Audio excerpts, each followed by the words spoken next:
Ladies and gentlemen, welcome back to JKWD Podcast,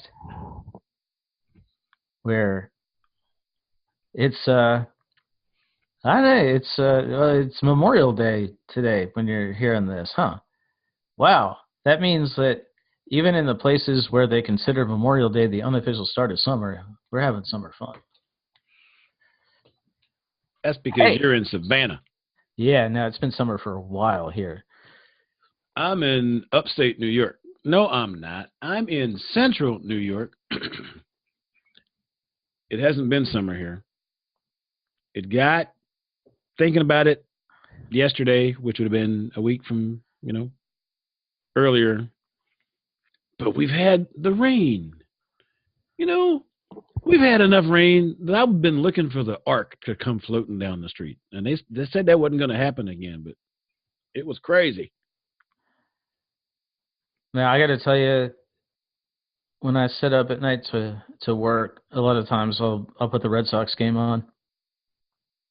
44 degrees the other night at game time. Wow. Where you are? No. Oh. No, Boston. Oh. Oh, yeah, that was crazy. That was crazy. They actually had to cut the speed limit on the Massachusetts Turnpike right around Mother's Day because there was snow and ice. Oh, we didn't have that bad here, so I guess I'm in good shape. Hey, all right. My neighbor cut my grass for me yesterday. What a nice man. If I was rich, I would do something really good for him and his family. But just the fact that we didn't have to call in the hay baler next week for me. Because, grass goes, not growing. One more rain, go get a cup of coffee. Holy smoke, where'd that 9 inches of grass come from? Yep. Crazy. My yard, we have like 5 or 6 different kinds of grass. So it's always all different sizes. And we made the executive decision to not run the sprinklers this year because we found that it bumps the water bill by $40 a month when we do. That's and one. Considering we pay about $80 every other month, then it actually doubles our water bill when we run the sprinklers. And we don't run them at peak time. We run them at 3 o'clock in the morning. Right. Which is actually a good time to run them for grass. But since we have all these different kinds of grass, there are like some days when we go out there, like most of the grass is just chilling there being grass, and there's other grass. They're like, hey, we're up here. Anybody else up here with us? No. Anybody? Yeah. It's like half an inch over there and 7 inches over there and a 1.5 feet over there. And so, what the? Well, now we got all that straightened out. Everything will be even-ish. Ish. So what's going on, Mr. Shear? How you doing? Doing good. You can probably hear in my voice and from the occasional sniffles that I'm getting over a cold. We'll talk about that a little while later. Mm-hmm. But other than that, life is grand. We got some sunshine, and I got my family around me, and got another day with you on the Zoom here. Yeah, you keep doing that. Like, you must be a sucker for punishment. Must be. Must be. You just like looking at people with hair. That's all I'm saying. I'm just jealous of that. Yours is all on your face and not, Yeah. Although it's getting warm out, we might have to change that. All right. So, did you got a schedule to start running again? Yeah, because I need to know when to start praying for you or something. Well, not yet, because I'm still at the whim of the baby and sleeping habits. But I have a friend who was getting rid of some was looking to unload some weight equipment, so I now have a nice setup in the garage. I don't have a treadmill, but I can. I need to go out and get a couple of heavier plates, but I'm gonna wind up with a nice rig out there. And all I had to do was go spend an hour hanging out with my friend, and they got to chill with the baby, and all I had to do was load the car up. Wow. Yeah. Good for you. And then I cleaned out the garage. I don't have weight equipment in my house. I just have stairs. I don't have stairs. You don't have stairs. No, I mean, I do have an attic, so I can go up and down that ladder if I want, but it's a real pain. You don't like ladders. No, although this one's connected, so it's all right. And there's enough floor up there to move around a little bit, but they don't build full attics here. They're just places to leave the insulation and the wiring, really. and the rodents. Yeah, I got nothing up there. Yeah, they do put the water heater up there. Really? Which has got to be annoying for the water heater people. Is it over your bedroom?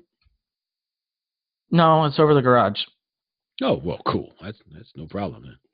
Yeah, but I mean, it's got to be annoying if you need to replace a water heater to have to carry them up and down like a fold down ladder. Well, you're gonna hire that out, aren't you? Yeah, but if you're they're used to it. Don't worry about it. Yeah. That's probably how they are in all the houses over there. Yeah. Yeah, the last two we've been in, yeah. See? So it'll be all right. I don't even know where it was, and you saw that apartment we had downtown. I have no idea where the water heater was in there. Can you remember back that far? Oh, you mean you're over there? Yes. Yeah. Got it. Okay. Yeah. Yeah, I don't think we cared at the time. We were just walking around and... Yeah, walking around drinking beer, yeah. It's about what we do here. Looking at the inhabitants, as it were. The foliage, as my dad likes to say. Oh, is that what that is? Oh, yeah. I got to come back out and do that. Yep. So... Getting that time. You haven't met the baby in person yet, so you got to do that too. That's correct. Okay, if she cries, I'm done for, man. Well, that's fine. She cries when she cries when she's hungry or she's pooped. I mean, it's pretty easy. Well, I need to get to Australia this year, and see, I'm going to send this podcast to my friend over there. Get to Australia this year because my friend Julie, I was supposed to go over for her wedding a few years ago, and I didn't make that happen. And then she had the first baby, and I was supposed to go see my new nephew, and I didn't make that happen. And now she's got my second nephew, and I got to get over there before she has a whole ball team. Yep. So my intention for the year is to get to Australia this fall. August-ish is when I hear it's a good time. So keep cheering. All right, in the middle of winter. That's a goal. I just put that out in the real world. Whoa. All right, Julie, I'm coming. So now I have to make it happen. Now you have to make it happen. Hey, if you want to help make it happen, do this for us. Go on over to jkwdpodcast.com. See the sign-up form on the right side there. We'll send you a free ebook, but get on the mailing list, and we'll give you other opportunities to hear from us, what else we're doing in our worlds, and look out for the see how you can logo. That's right, and you can figure out how to get Kelvin to Australia. There you go. And if signing up for the newsletter doesn't do it, I will accept cash donations or credit card. I'm just that kind of guy. Send them a check too. Make sure they're not made out of rubber. Checks work. Yeah, people still. I think the term is negotiable instruments for U.S. currency,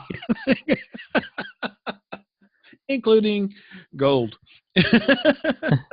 not nuggets. Well, we're off the gold standard now, aren't we? Tough to catch, huh?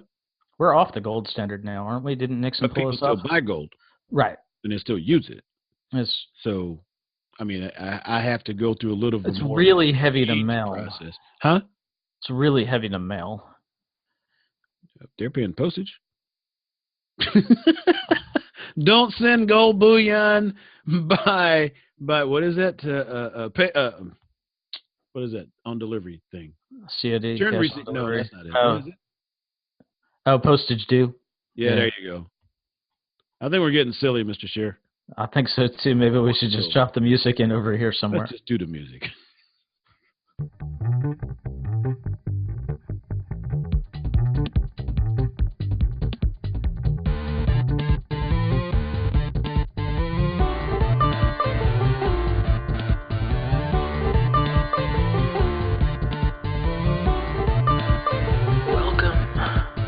Josh and Kelvin World Domination Podcast, where we talk about better humanhood and teach you how to dominate your world. You ready? Here we go.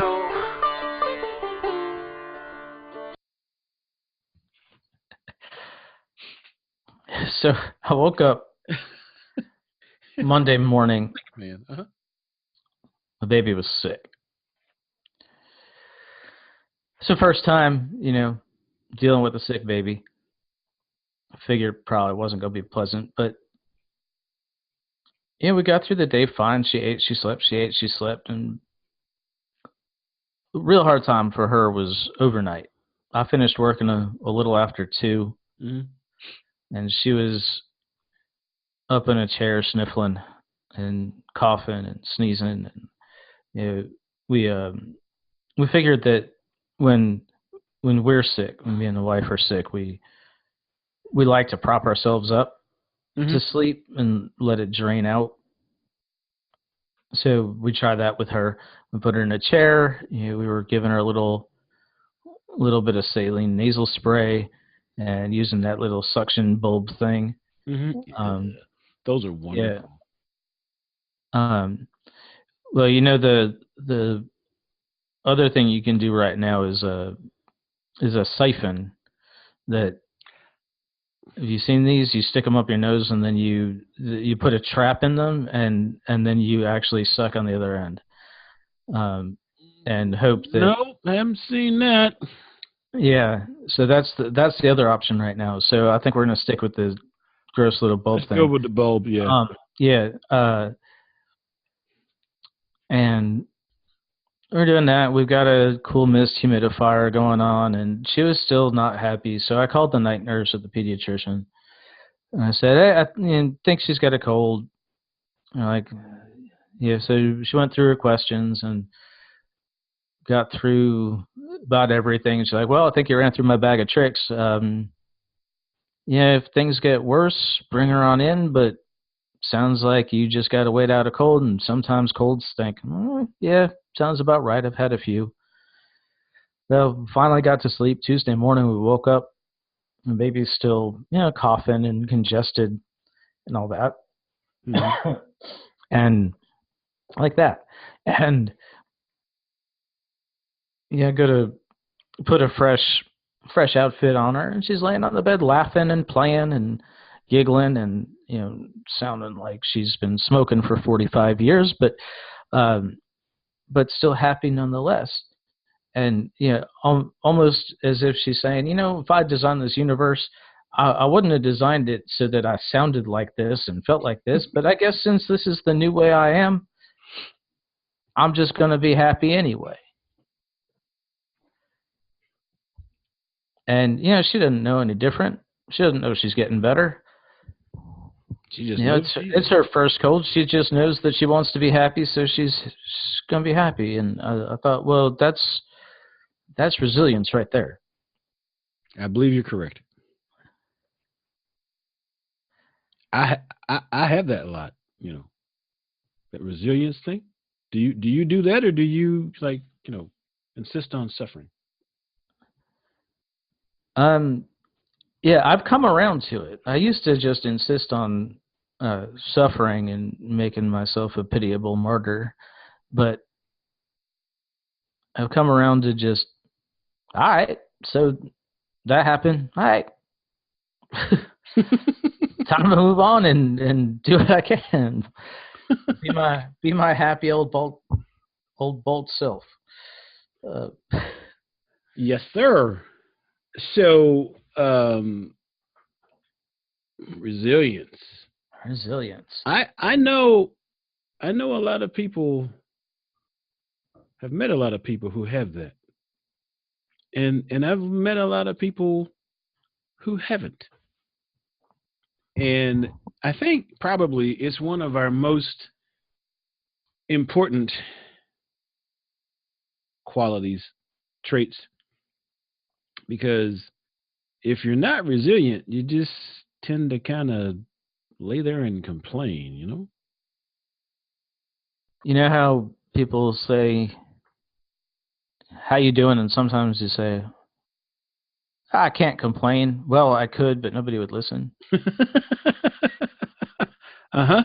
Yeah, you're right. No, nobody listens. When somebody asks how you are, Yeah.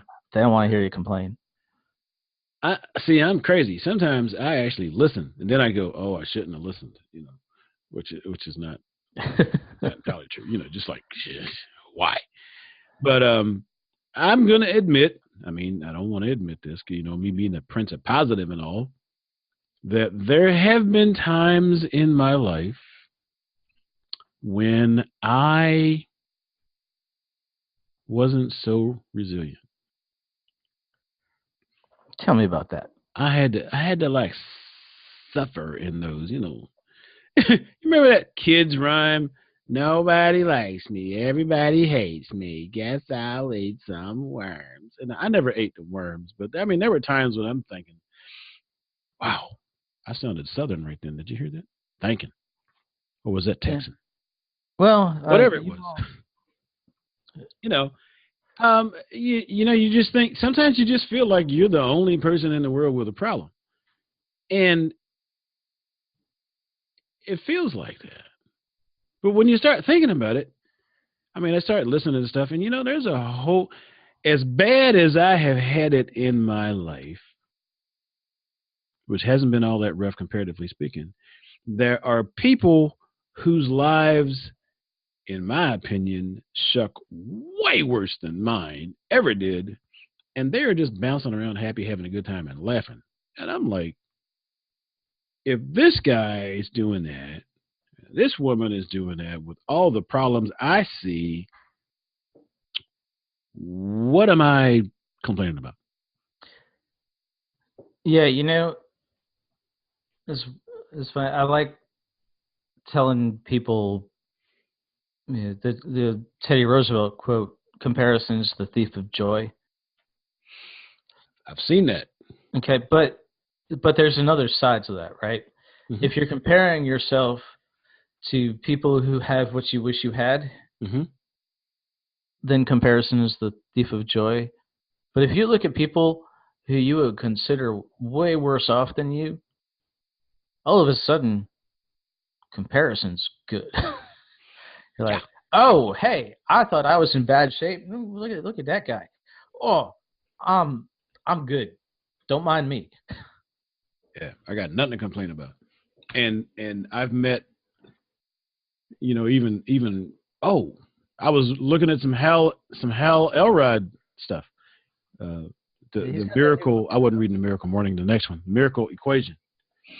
And it's the first time I've ever listened to him. It's the first time I've ever acquainted myself with the stuff he'd been through. And I was sitting there with my mouth open going, "Wow, he survived that." Yeah, this is the one he wrote after Miracle the Morning. Yeah. Well, after I mean, Miracle Morning was a few years ago, and he's got that whole empire now. But he wrote. This is the one that came after the cancer treatment, right? Yes. This came after the cancer treatment. And had he had the car accident in Miracle Morning? Oh yeah. Yeah, he had that when he was young, right? The car accident was bad enough. Head-on collision to 70 miles an hour. Message you up pretty good. Yeah. just a little aside, if you're not familiar with Hal Elrod, go back and listen to our conversation with John Vroman. Yeah, he talks about starting his journey on by doing an ultra marathon because his buddy challenged him to do it. His buddy was Hal Elrod. Ah, okay. So that's that same high energy group of Movers. awesome. Yeah. Yeah. People who you'd think had everything going for them and went on anyway, but the fact of the matter is a lot of them didn't, and they overcame that and went to the heights that they have gone. Sometimes, no, I'm not going to say that. Every once in a while, I have the feeling that maybe I haven't suffered enough. Well, there is something to that if you want to get into it. Yeah, I did a series for my blog on happiness, and one thing I found was I think I found it in Sonja Lyubomirsky's Myths of Happiness, but people who report the highest happiness in their lives are people who face some adversity. So in order to actually be happy, you got to have gone through some stuff. Know what that feels like, really, right? Right. So, I mean, we had in our Toastmasters group, we had a conference last weekend. The weekend, May 3rd, 4th, and 5th, and our speaker was a gentleman named Paul Artale, Artale. And he was a motivational speaker. Now, the thing about Paul Paul was born with,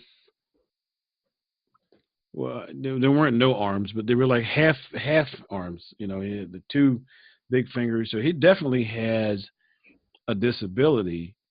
And he told us, he talked to us really great about the stuff he'd gone through in his life.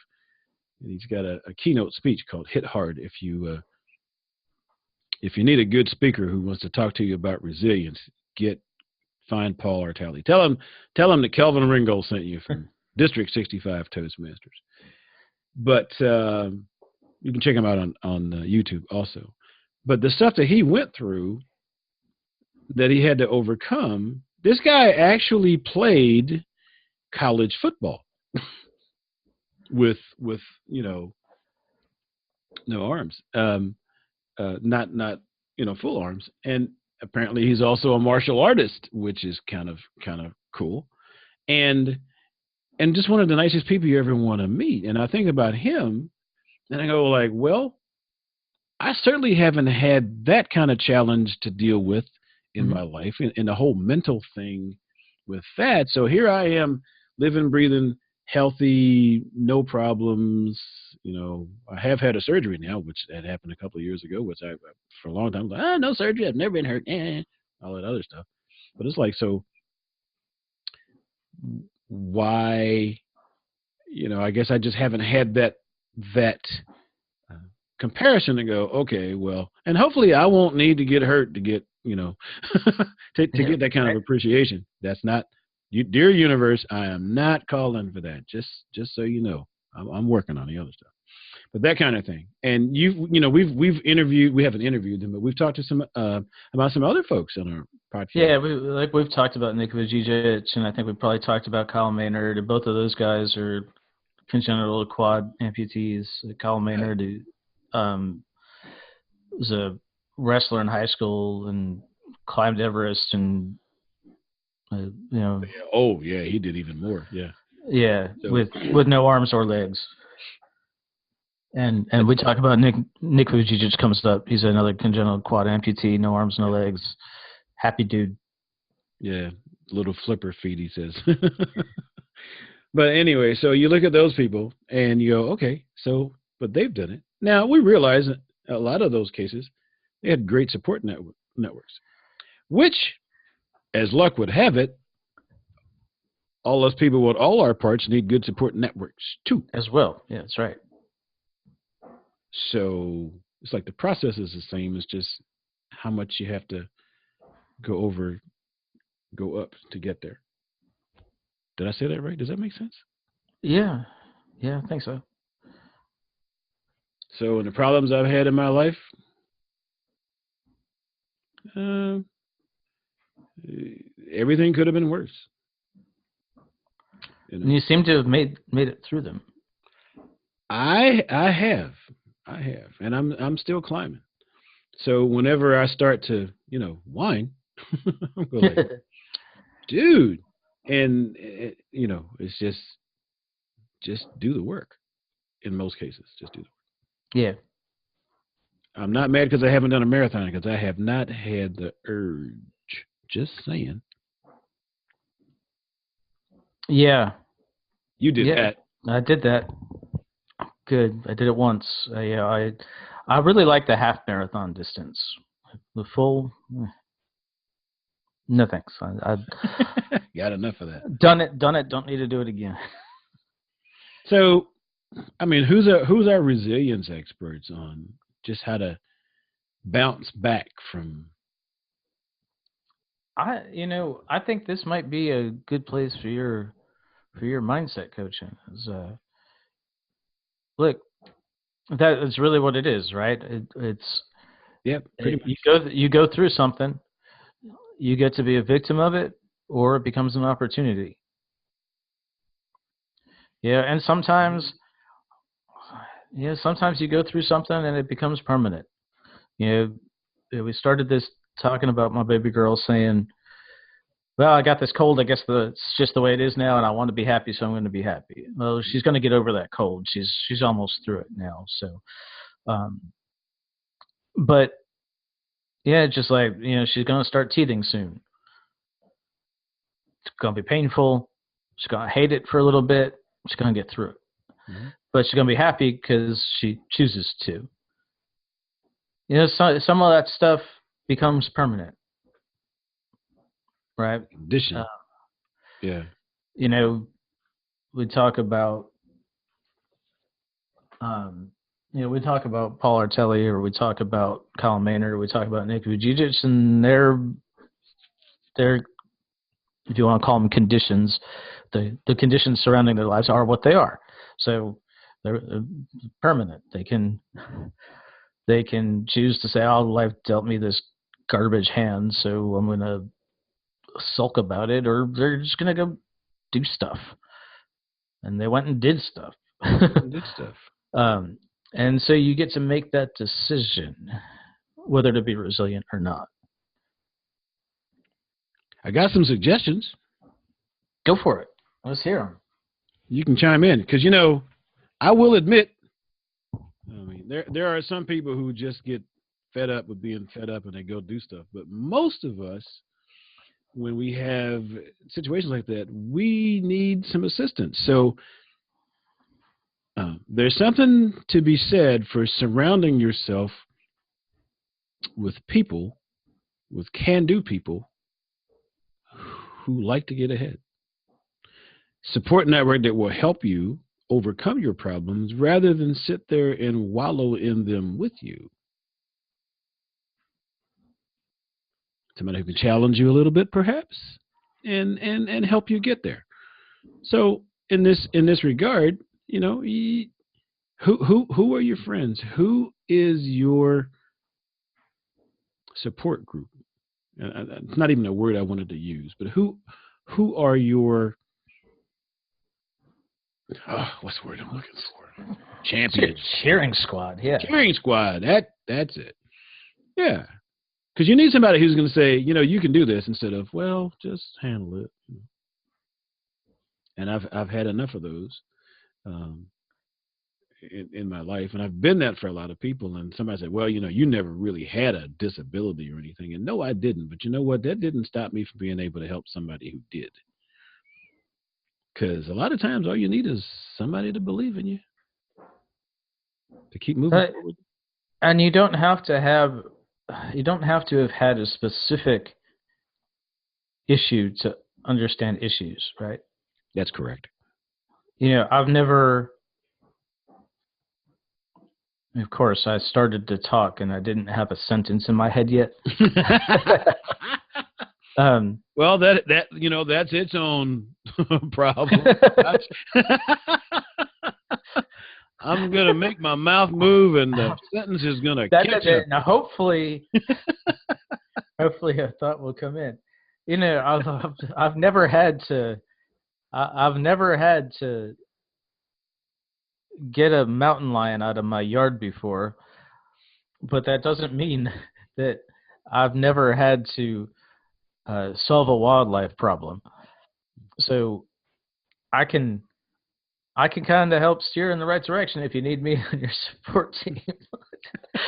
I don't know. Went the wrong way, but you get the idea. I don't have to have had your exact problem, right, to help you out. Like, I've had to get rid of a tree before. It's not really a mountain lion, but same deal.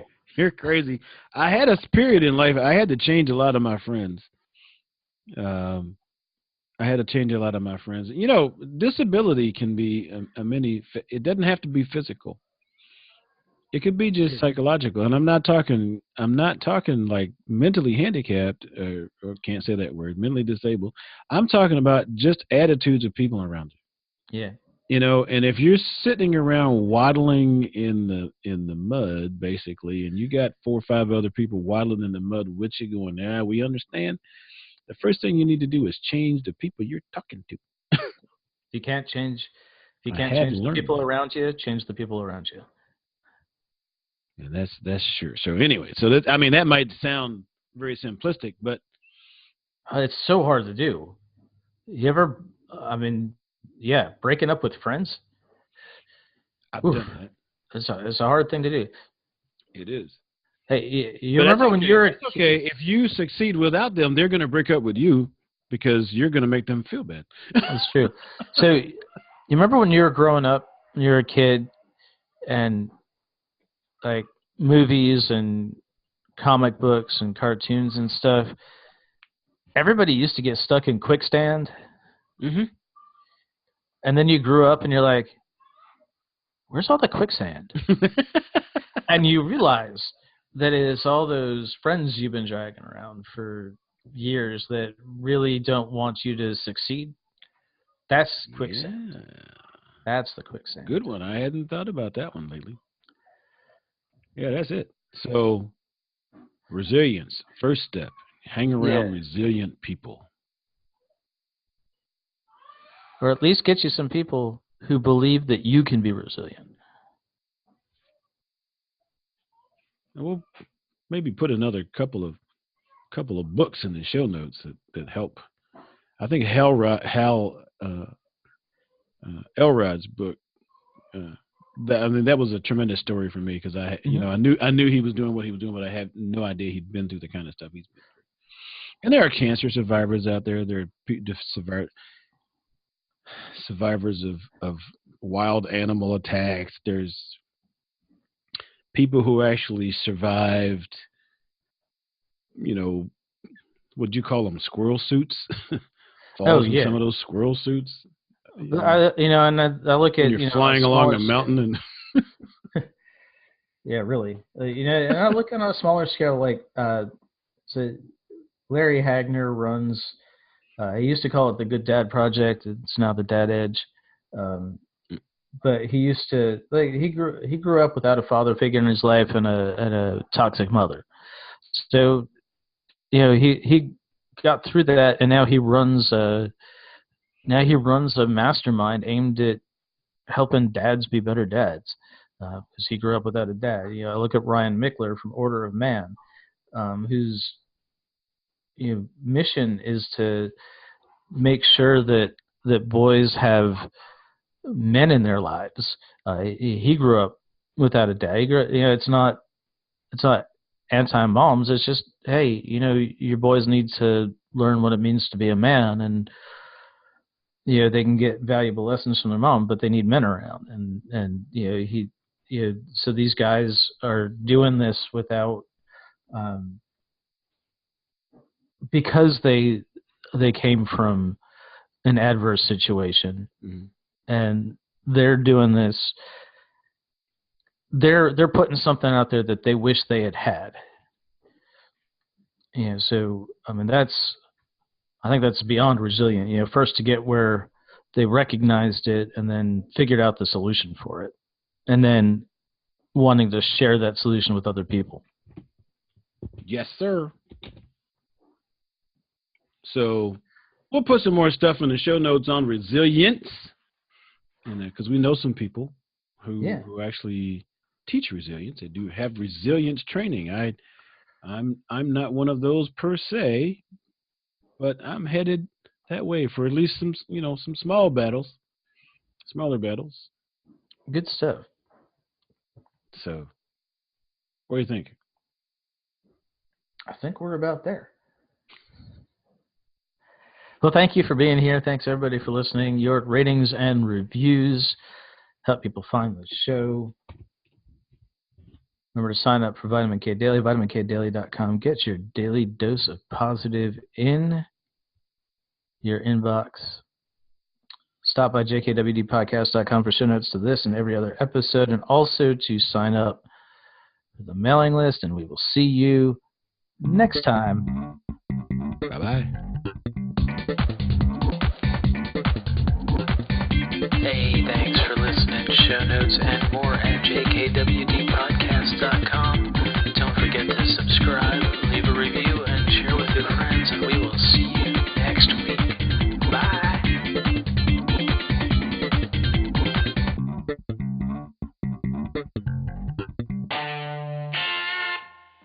A Better Humanhood production.